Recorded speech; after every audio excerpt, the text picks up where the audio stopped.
the topic that I've chosen is leading in a digital era, leading in a digital world. Digital is much more than information technology. It is not just IT. It has all forms and uses of data, information, and technology. It's much, much more than that. But before getting into that, let me just introduce you to some of my thoughts. Ladies and gentlemen, we are living in a world of disruptions. Disruptions, big disruptions like nowhere, like never before. And before we get into the world of disruptions, let me just talk about the world that we actually lived till today. I call them a period of great moderation leading up to the beginning of, roughly about 30 years up to the beginning of the global financial crisis. It's a period of great moderation. What does it mean, a period of great moderation? What I mean is a period of continuity and persistence of trends. Everything was predictable. For example, you guys run banks, so the interest rate stayed pretty much stable, if not falling. Assets prices, whether it's financial assets or physical assets, actually prices went up. Industries, thanks to technology and trade, actually were boosting up. We had a lot of natural resources, skills were available, and everything was actually going smooth. Our generation in general, are better off than our parents. They were better off than probably their parents. And we believed and we thought our children will live a better life than us. And this is what I call as a period of moderation. One with persistence of trends. But I can tell you, and I will try to demonstrate to you, citing certain incidents, examples, that period is gone, is no longer with us. We are actually entering a different world. And I'll try to make you understand that or prove that point by citing 4 typical incidents. So, world of disruptions is what I'm talking about. So, the world of disruptions, unfolding the new normal, and this is what I call as a new normal. It's actually the beginning of a new normal. I'll bring 4 incidents, which you will be able to relate, at least some of you, which would actually make you understand that the world is changing. The first one, China leads the globe in holiday consumption. China is a country always compared with India, though China is very different. My company does business in China. They are very different from us, far more advanced than us. Why am I actually bringing this is, there is a day called Chinese Singles Day. It is actually a day, 11th of November, that is Chinese Singles Day. That is when the Chinese singles, actually the men come out and they do a lot of holiday shopping. And that one day in China, on Chinese Singles Day, they spend $9.3 billion worth, and which is actually 4 times the single day spending in the United States last year, which was on the Cyber Monday. That means China's spending power has increased so much more. 9.3 billion is roughly about 50 crores or 55, 60 crores in one day on holidays. This is one incident. The second incident that I want to actually talk about is in 2013 October, barely 2 years back, the Department of Energy Administration of the United States made a stunning statement that America is self-sufficient in oil. That means a country which was actually considered to be a hog of energy is now going to have surplus thanks to the advent of fracking. Ladies and gentlemen, why am I actually saying this and citing this as an example? Is not because it is going to make a difference to the energy or the economic side or the oil price, but because of a single factor that America, because it was very nervous about its energy condition, used to have very proactive and at times even aggressive engagement with the oil-producing countries. And that is going to change because they no longer need to do that. America's interventions in the Middle East, in the OPEC countries, and again maintaining that petrol and gas, hydrocarbons can only be transacted in dollar.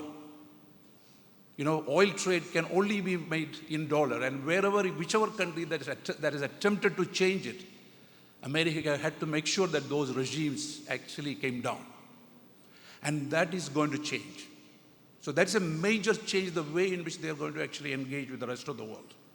The third one, which I want to actually quote, third important thing, what is actually unfolding the new normal. Actually, in February last year, a company called Facebook acquired WhatsApp. Sorry, I'll go back to the previous. There is the page up.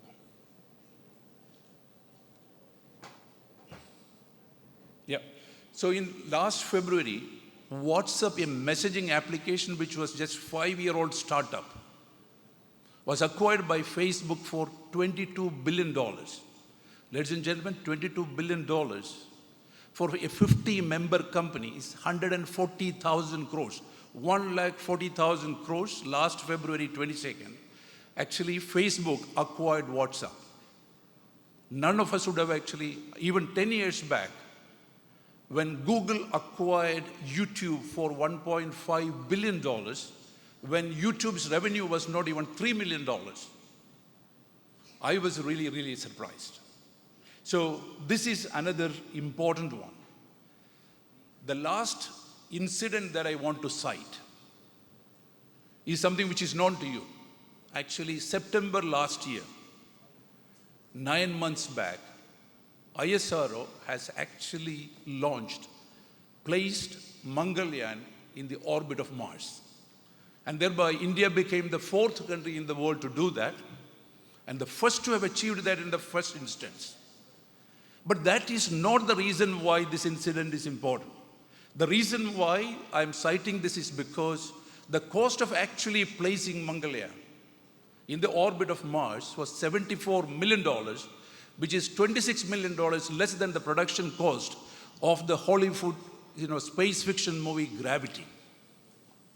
With a cost of $74 million, we were able to actually place the Mangalyaan in the orbit of Mars. And that is also not that important, but what is more important is because, ladies and gentlemen, it talks about the power and the potential of the frugal culture of innovation our country has. That means India we can, with 1,300 million people, we can afford to put 100 million people into research and in innovation.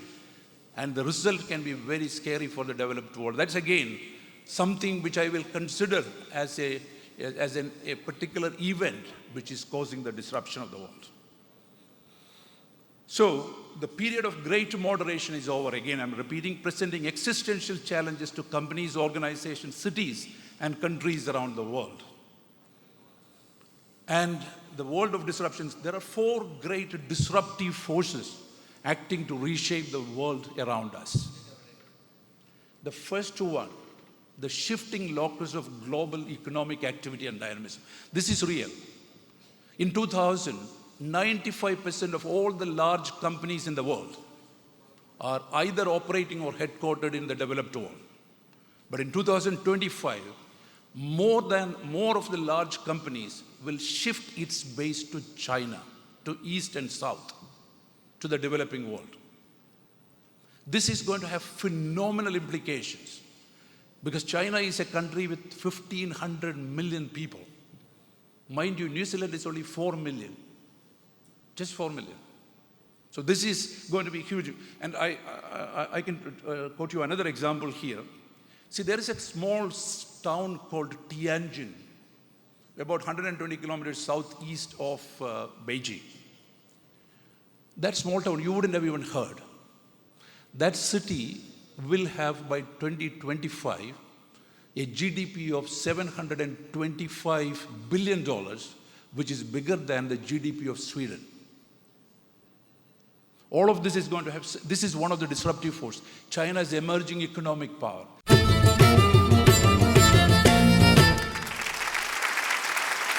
The second one, the accelerated scope, scale, and economic impact of technology. The technology intensity in business and life is so much, and the power has actually become so much. Actually, it is the iPhone 5S has 3,000 more computing processing power than the machine that has actually taken us to the moon and landed there. And in some ways, we call it to talk about the power of the power of the exponential growth, we typically say it's the second half of the chessboard. You know what the second half of the chessboard means? You know the story about the emperor and the inventor, the Chinese emperor and the inventor who invented the chessboard. And the emperor was very, very impressed because it's very, very sophisticated moves. It has got horse and rook and queen and king and everything. So he was very impressed, and he wanted to please the inventor to say that what kind of a gift would you look for if I were to be very generous? So the inventor said, "Sir, Your Majesty, you please, if you can, we will play a game of chess, and for every move that I make, if you can give me a grain doubling every time." So the first move, 1 grain, second move, 2 grains, third move, 4 grains, and doubling. The first half of the chessboard, that means about 32 moves, were pretty uneventful. You can imagine what would happen, anybody who has studied IT. By the time they reached the 63rd move, it was 18 million trillion grains, and that is enough to actually cover the entire surface area of Earth 2 folds. That is what I call the power of the exponential growth. So we are in the second half, and we are just about beginning. And it's not just the processing power and the communication, but also concomitant with that is the data information, and all of that is available, which is going to, and the hundreds of millions of applications that we are actually developing, which will change the way in which we live. The next one is, what's the I'm talking about the disruptions and what are the forces which are actually creating the disruption. The third force is the demographic change, the significantly increasing demographic deficit. You know what it means? The world is actually graying and aging. In fact, by 2050, Germany will have almost half the size of the population working. And by 2000, at the same time, Japan will have 37% less people working. What does it mean? Actually, less number of people will have to produce and cater to such a lot of people. And how will we actually grow? So that's another major force. People have to think about how we can become far more productive for us to continue to grow.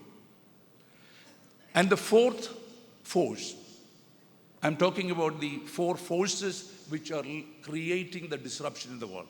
New phase of globalization. I'm sure you know about globalization.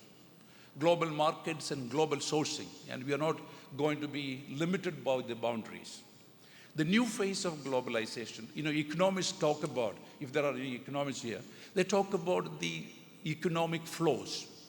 Flows of capital, flows of people, that means people, crossing the borders, and also flows of investments and trade. So flows of trade, investment, and people. And these flows abruptly stopped, ladies and gentlemen, in 2008 when we had the global financial crisis. When the financial fabric, which actually, or the layer which connects the producers and the consumers, they got abruptly actually torn thanks to the subprime crisis.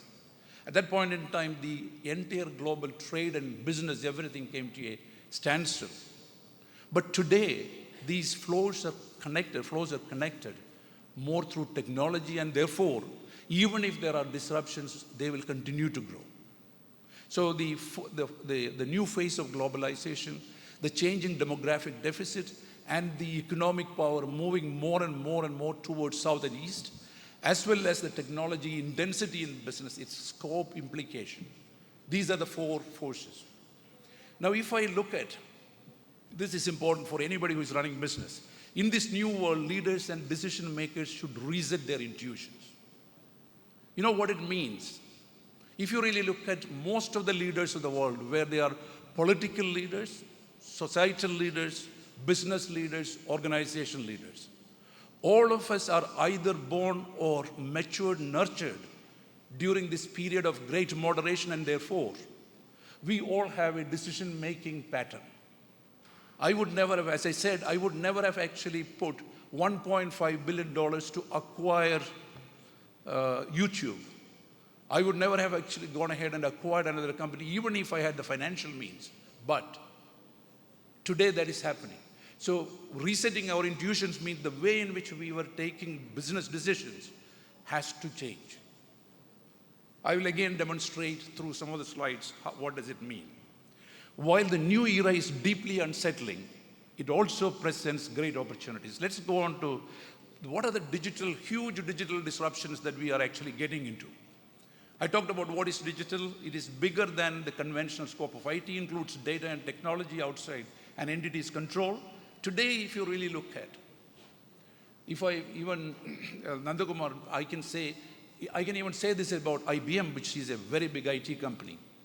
Once upon a time, we used to pride, as in an enterprise, we have more technology and IT than our employees, our customers, and public at large.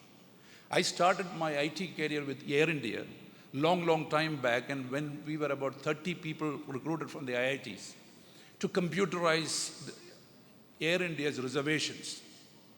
And we thought we were great because nobody knew what we were doing, and we had huge computers, and in fact, we thought we are way ahead of the rest of the world. But today, ladies and gentlemen, if most of you have within yourself so many applications and so much of technology that there is an increasing disquiet in the enterprise to actually match up and live up to the expectations. So that is a reality. So digital means social media, unstructured, structured data, all of that. Internet of Things, again, as I said, all forms and uses of data, information and technology, that's digital. And the digital future, what is this? Digital has opened up an ocean of opportunities for the business across the globe. And you would have heard about SMAC, social media, mobility, analytics, and cloud, Internet of Things. The digital enterprises leverages digital technology for transforming its internal and external operations to stay ahead of competition. That's what digital as a whole. It means different things to different companies. It can mean different things to different people. And let's actually look at the disruptions, the digital impact, disruptive value creation. Some of these slides are very thought-provoking. Technologies will create disproportionately high value beyond its boundaries.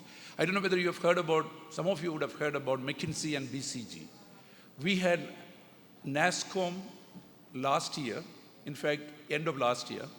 We did a one-day workshop with McKinsey Consulting. Their technology head came, Michael. And we also did similar exercise with BCG, Boston Consulting Group, to understand the intensity of technology in business. And we were able to actually say that today, the output of global IT is about $3.7 trillion, which is roughly about 5%. We are about 70 trillion. So it's about 5% of the global GDP. And the forecast is the potential value creation is estimated 4 to 9 times current technology revenue. That means beyond its boundaries. Technology itself is so much, like if I add IBM, Google, all of their revenues and its impact together is about 3.7 trillion, including the communications and desktops and everything. Now, the impact, the potential impact that it can create in the other verticals, like financial services, like travel, transportation, like manufacturing, pharmaceuticals, the impact could be about 4 to 9 times, making it up to 60 to 39 trillion, meaning about 50% of the GDP. And this will cause the emergence of disruptive, non-traditional players. Again, if I go on to digital disruptions, I took this slide specifically for the purpose of this meeting. This is in the financial services sector. If I take the top 20 retail banks in the world, starting with Wells Fargo, it'll go all the way right up to Royal Bank of Scotland, RBS. Now, if I take the financial services activity of Facebook, PayPal, and Alibaba, they will become the 19th largest bank in the world. Their business is not banking. So if I take the payment and the financial part of these businesses, they are actually ranking as the 19th largest bank in the world, equivalent of. So technology disruptions are creating new attackers.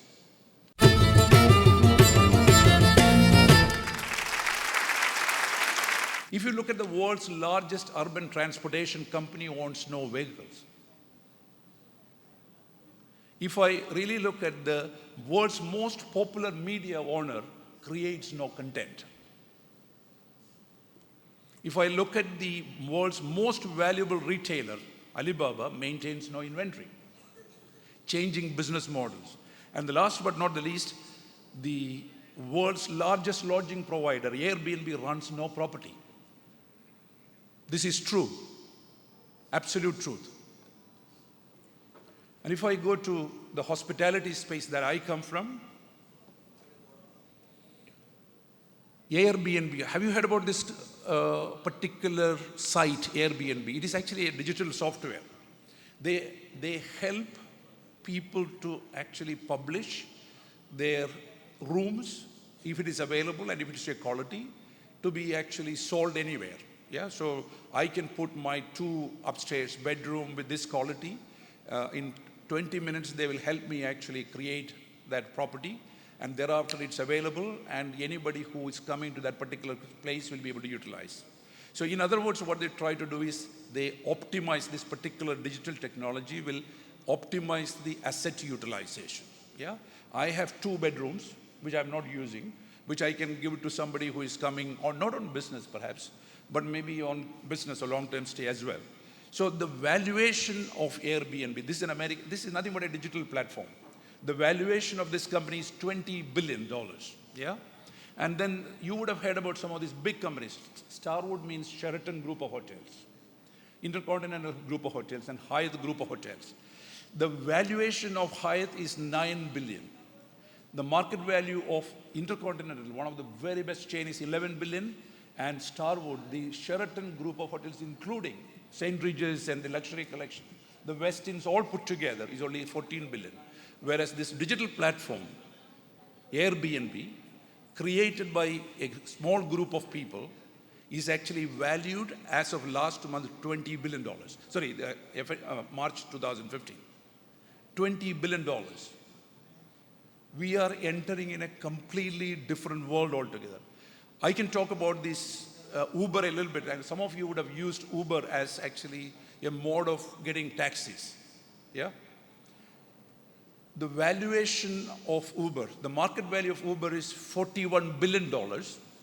That is roughly about 3 lakh crores is the valuation of this.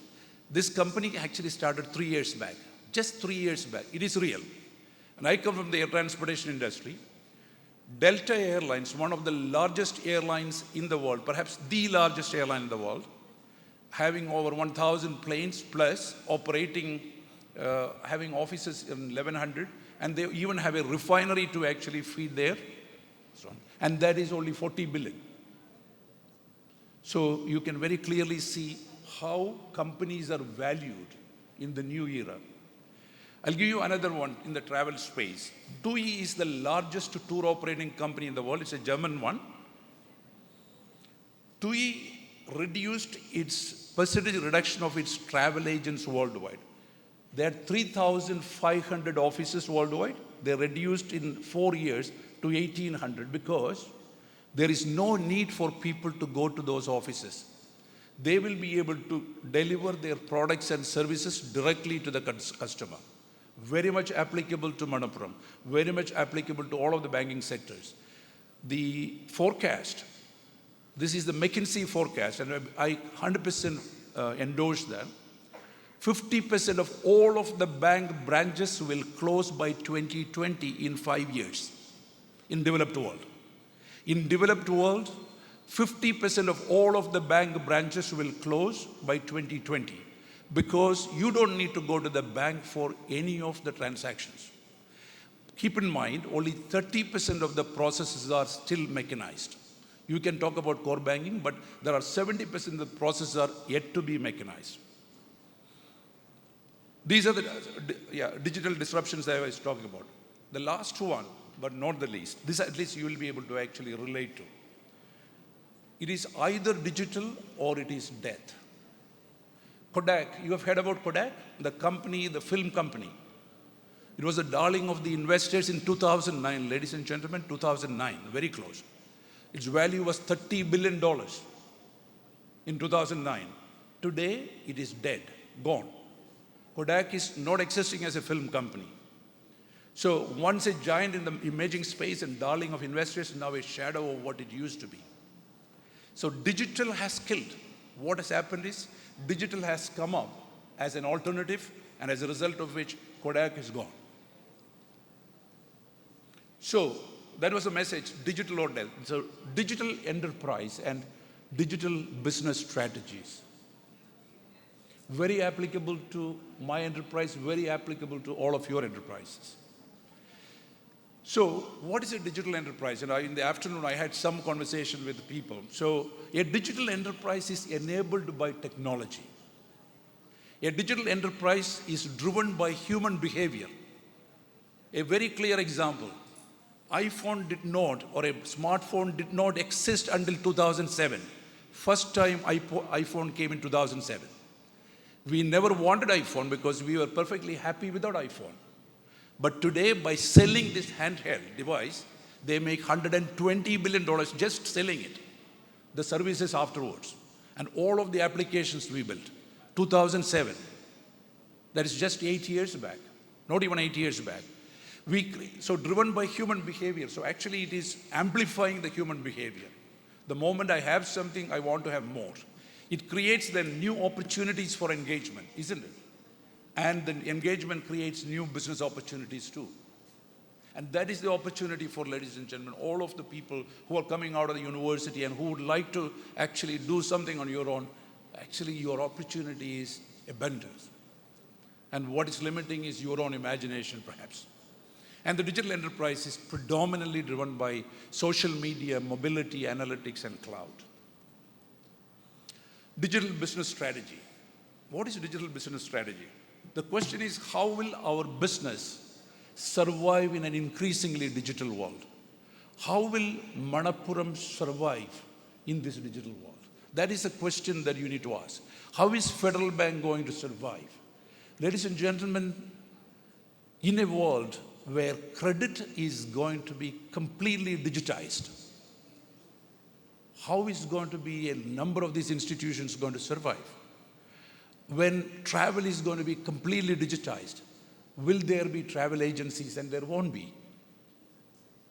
There is no need for a travel agency because an organization's products can be taken directly to the consumer. I can consume it easily. Maybe I will find it difficult because I have an office, a secretary, I have a travel division, but my children, they live on this. And they wouldn't need that assistance. They will go directly. Yeah? But digital platforms, I also should say, digital does not mean physical has no role. Only because there is physical is why digital valuable. Because we can utilize that asset even better. So, what is the digital, when you really look at creating digital business strategy, capability comes from digital and physical assets, yeah? But enterprise value to tilt towards digital assets. So spending less on IT or digital going forward is not necessarily indicating the health of an enterprise. Digital business will require digital-ready infrastructure. If your basics are not computerized, you will not be able to actually exploit that digitally. It is no longer just business strategy. So if you are sitting with strategy sessions, those who have studied in the business schools, we create enterprise business strategies. You have the goals and the strategies to get to the goal and the capability to execute the strategy and the economic outcomes, all kinds of stuff. But it is no longer going to be that strategy. I have to really look at what is a digital strategy. Now, the digital impact on today's enterprises. a little bit more dry compared to before, will be felt across 4 dimensions. One, digital products. Can you make your offerings as products? Thereby you can get your customers to consume it. Improved asset utilization performs to transform products to services. Actually, can you imagine a world where none of us need to own a car? And it is not a distant future when people will say, once upon a time our forefathers, just because they wanted to travel, they used to own cars. And why do I own a car? Is because when I want to use the car, I should have the car at my disposal, and the car should be of my quality, and the car is programmed with my room temperature, my car is programmed with my seat position, etc., etc. But all the same, it's a very expensive asset, which I use probably 1 hour maximum a day, and most of the days I am not in India, so I don't use it. But if there were somebody who could actually give me that car for my use, the reduction of the automobile production will be about 13 folds. I don't need a car. Similarly, the other extent is that, do we want to have hotels as we actually see today? Probably not. Probably not, if you really want to actually utilize the asset properly. So new products, digital channels. This is where massive disintermediation. One of the most important things that is happening in the world is personalization and disintermediation. Disintermediation means if the agency is non-value adding, then we don't want that. We want to bypass the non-value adding agencies and go directly to the consumer. That's why I say 50% bank branches will shut. We don't need those branches anymore. And similarly, can we have one branch taking care of Canara Bank, State Bank, and Bank of Baroda, all of them? Possible. Because we need to have some white label services to be provided. Everything else can be done digitally. Somebody will actually say, this guy, I'm going to take his biometric because everybody doesn't have it. But I'm sure tomorrow we will have devices which will take the biometric in no time. Yeah? So 75% reduction in dealer visits. This is real. If I want to go today, if I want to buy something, particularly if I want to buy a car, I'm a car enthusiast, so I want to have somebody who will explain to me the torsional shear strength plus pickup and all kinds of stuff. Whereas if my daughter or my wife is going, she's only interested in the color of the car and the price of the car, blah. So today, I may not get an agent who will be able to meet my expectations in terms of the performance of the car. For me, it is a passion. Today, I can actually just download it. I want to know about the latest Mercedes car. No problem. The X600 that was actually delivered yesterday to Ambani, so I want to see. It will give me a half an hour demo of that car in whatever grade I want to understand. So why should people go? We will probably go once, not 10 times. Digitized processes, E2E collaboration. And this is something which I can talk about in my line. See, for example, we provide logistics support for air transportation companies. And when you say cargo, air cargo movement, a lot of 90% of in the passage of cargo from the shipper to the consignee, 90% of the cargo, percent of the time the cargo is waiting to be moved, and only 10% of the time it is moving. So 90% is waiting to be moved. So that means so much more opportunity to improve. And it gets stuck in the customs. But today, we will be able to actually have the customs clearance digitally, even before it comes. So you will be able to actually make significant changes when you have enterprise to enterprise collaboration and data-driven decisions. Data-driven decisions, what it means is, if Bank of Baroda has an ATM, then SBI should have one, then Canara Bank should have one, then the other bank should have one. But if we had the data and the analytics, then we will clearly know who should have, where should have. And again, the question is, should there be an ATM for all the banks separately? Why not just have one ATM for a village? Or maybe depending on where the people are living, it doesn't really matter. So there can be significant transformations coming. Enterprise example. I will actually quote you an example of a digital enterprise. And in this one, I could not take banking because I'm not an expert in banking, so I took an example of an airline, a digital airline. What could it mean? Yeah? Just to prove this point, digital enterprise. So, the digital airline, what are the defining attributes could be? What does an airline do? Airline take you from place, airport A to airport B. And in that process, it also tries to sell you all kinds of things. But nevertheless, you actually want to travel, you want to look at the price, inventory, etc. The first digital airline, the first part, customers, digitally engaged and digitally connected customers.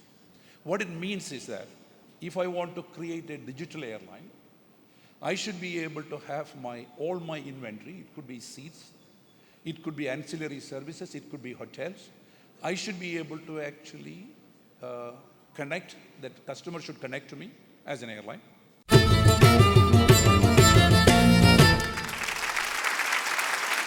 If any of you have traveled in the US recently or in Europe, you'll see most of the airlines having Wi-Fi on board. And they may not have the movies typically as on Emirates or one of those. They will be able to, you can actually download an application very easily. It's Wi-Fi.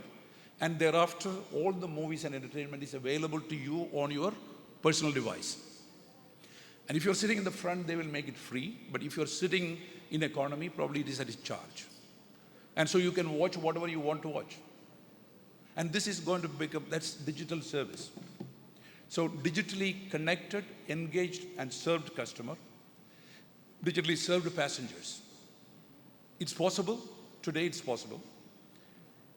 So products and services digitally sourced. The question is here.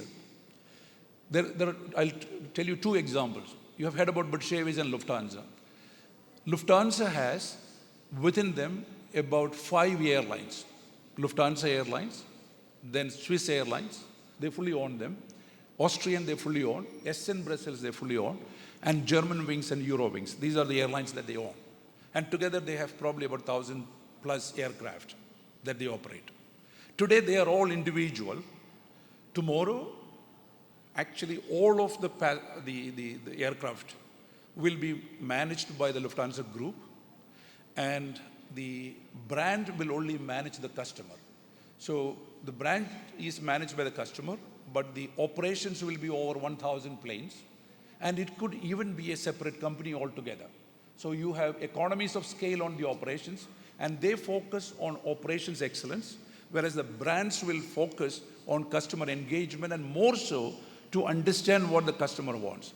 I mentioned to somebody today afternoon, ladies and gentlemen, we all think that it is easy to spend. It is very difficult to spend. If I make a statement like this, you may not agree. Those who can afford to spend, it's very difficult to spend. Or I would put it differently. People buy if it is easy to buy. For example, 3 weeks back, I was actually traveling from New York to Dubai. And I was actually sitting, it's a long flight, about 14 hours. So you will do some work, you will watch a movie, still you have plenty of time. It's an 11 o'clock departure, so you're still not feeling sleepy. So I was thinking, if they could sell me things that I would want to buy, I would have bought everything. Easy to buy means two things. One, you should sell me what I want. Second, the payment should be easy. If he is going to ask me 20 questions, then I'll leave halfway through. Yeah? So if it is easy to pay, so I have a credit card or they know my loyalty number, they know they know all the information 20 times. But if it is possible, if they can do that, I will buy. And I will buy quite a bit, because if I like it, I will buy it. And that is applicable to all of us. See, a child will buy what she wants to buy. A boy will buy what he wants to buy. The problem is that we don't know what he wants to buy, so we will put everything in front of them, and they will not buy.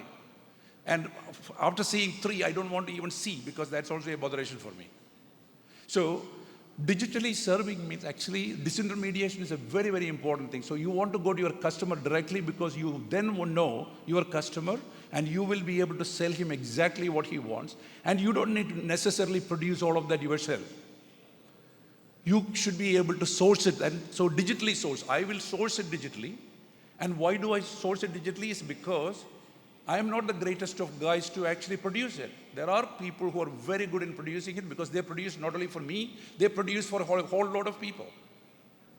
Ladies and gentlemen, so in one of the conferences with some of the CEOs that I had, we were talking about, and the question normally asked. So I brought the CEO of Lufthansa to India to participate in a NASSCOM conference where he was asked, his name is Carl Garner, he was asked, what do you think is going to be Lufthansa in 2025?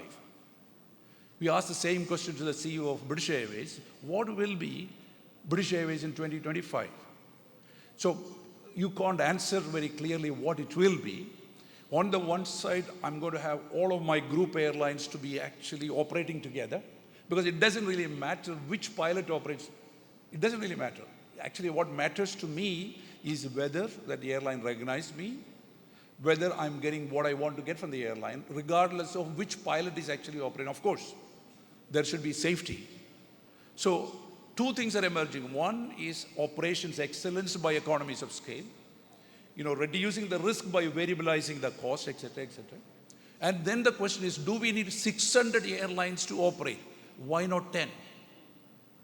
So then they may not be airlines. Mitsui Corporation envisions, which is one of the largest corporations of the world, envisions that they should be operating 1/5 of the world's airports. So what's the point in actually having, say, 2,500 companies operating the airports? And why do you want to have the consolidation? Because you drive up the economies and you drive up the efficiencies. And all of that is possible. So that's why digitally sourced.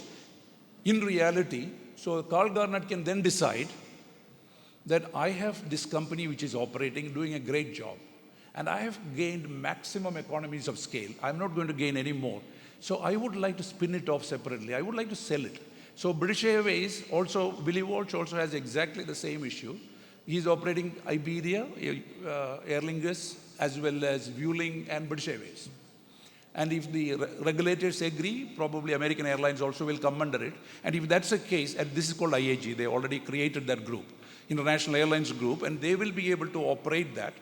And after some time, he can say, why should I have this botheration? Why not Mitsui Corporation operate it for me and also Lufthansa? Because it is no longer going to make that differentiating value to the customer. And operations excellence is what is required. And a lot of these things will happen in our enterprise too.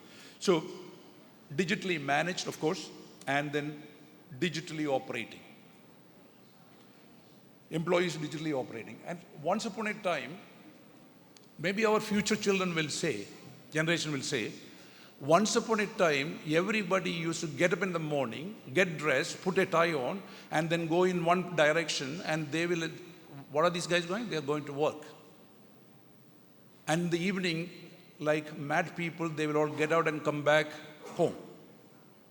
Do you really need to? Why did we create, shop floors?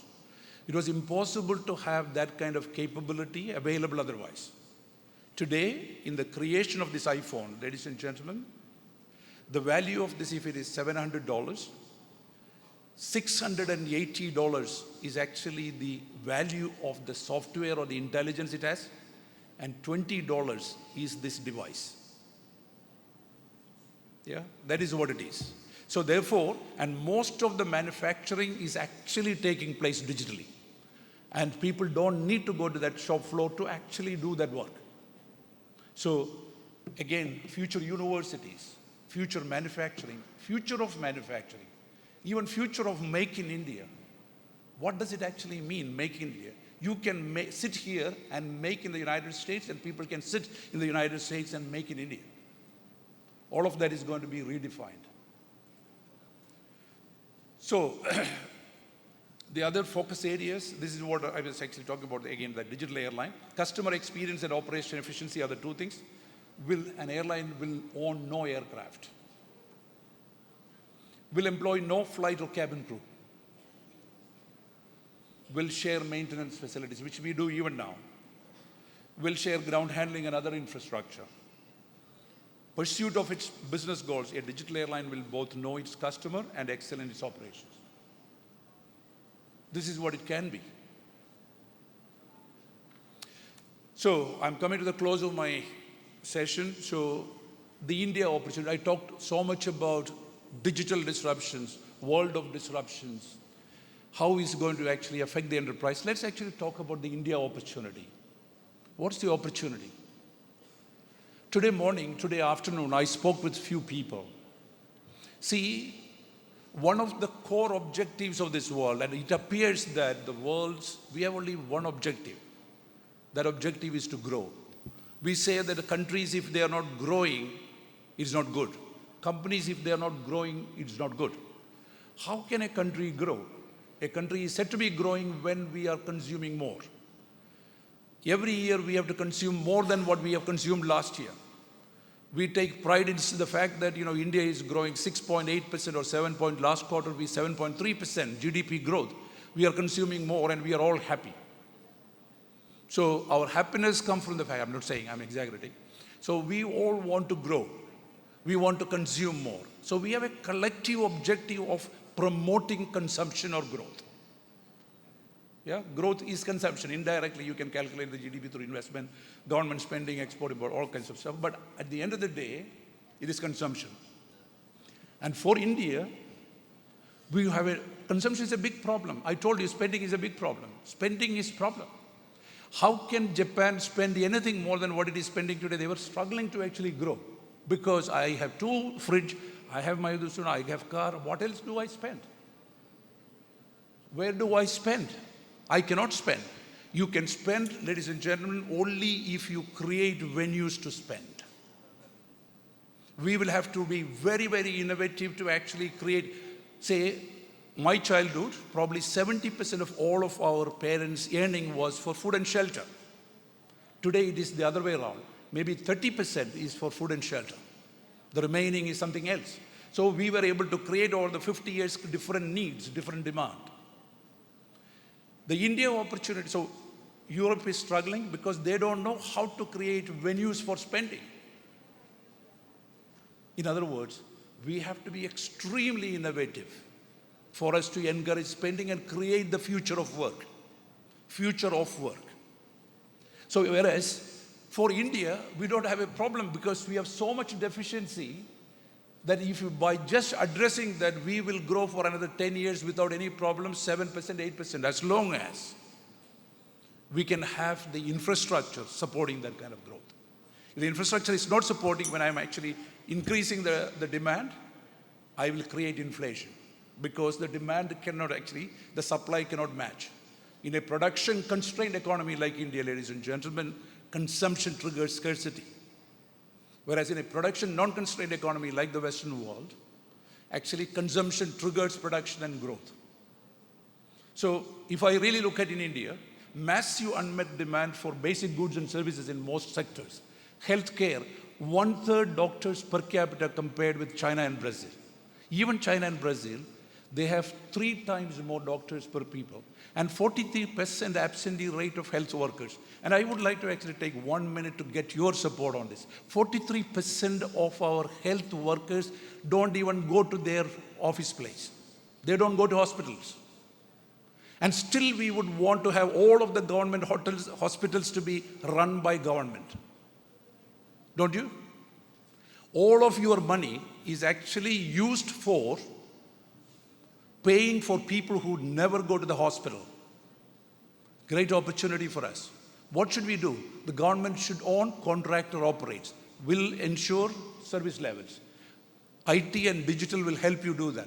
I was telling today the minister that the government medical colleges, the per student spent by the government, considering the fact that the entire infrastructure, including land and machinery and building, everything is fully depreciated. The cost is at least about 30 to 40% more than the private college where the compliance is much greater. So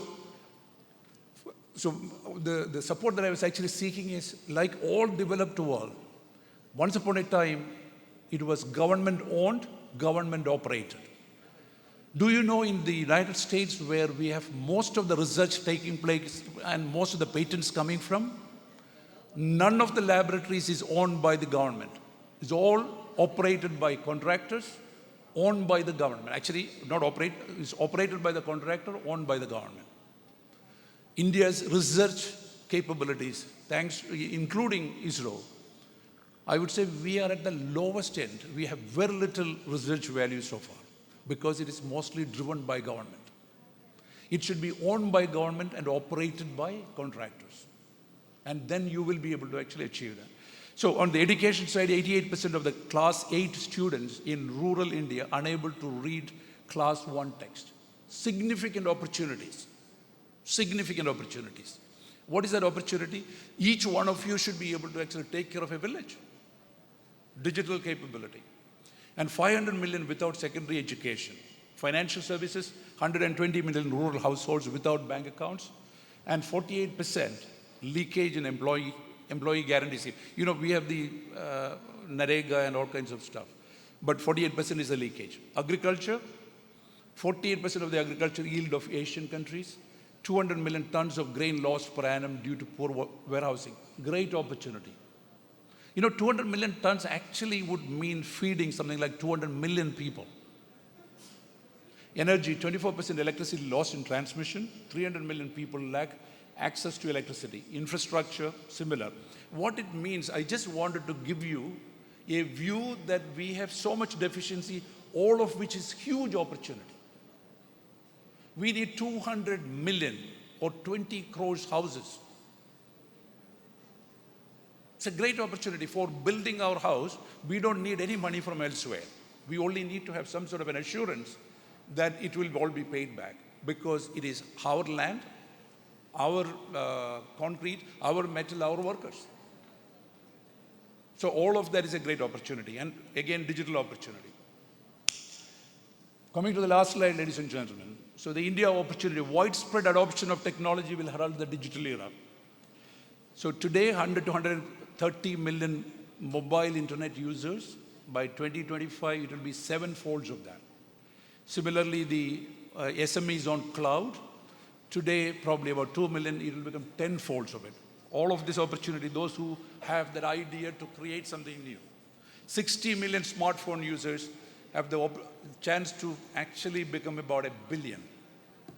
So digital payments, digital identity, Internet of Things, all of this is going to grow many, many folds. So what exactly is this digital dream? Digital is mostly about information exchange and more information exchange. Digital has no value if there is no corresponding physical asset to it. Uber is valuable because there are cars. Airbnb is valuable because we have got, available homestays. Yeah, all of this. So digital does not mean it is going to actually survive without physical, because we can't eat or drink without physical. It's all physical. If I want to go to the United States, I have to physically go there. But of course, the question is, I will go to US if I want to go to US, not because my job will require that. My job I can do without. So it gives me all those. I will go and do shopping in person because I want to and I enjoy shopping, not because if I have to buy something, I have to necessarily go, as a result of which I cannot do my office work. So that's what digital is going to. But again, coming back to the point, we are again and again living in a highly disruptive society. Life is not going to be like what we lived before. Enterprises have to be taking cognizance of this change. If we don't, what happened to Kodak can be very real. In no time, travel agencies will go perish. In no time, banks and the branches, you know that HSBC has decided to sack 50,000 employees. I'm not saying Manappuram is going to do that. HSBC has decided to sack 50,000 employees, closing almost more than 50% of its branches. Already, I'm talking, my forecast was 2020.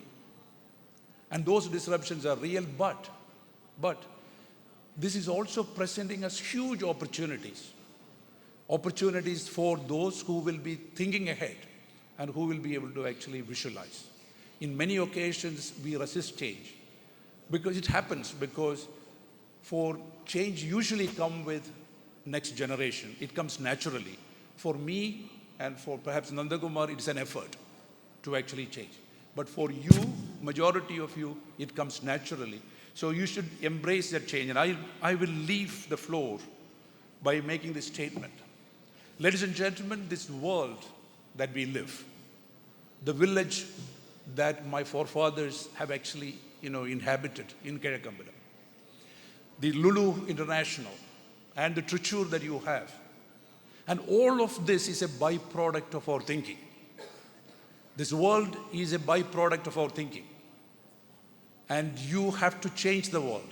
And if you have to change the world, change your thinking. Thank you, ladies and gentlemen.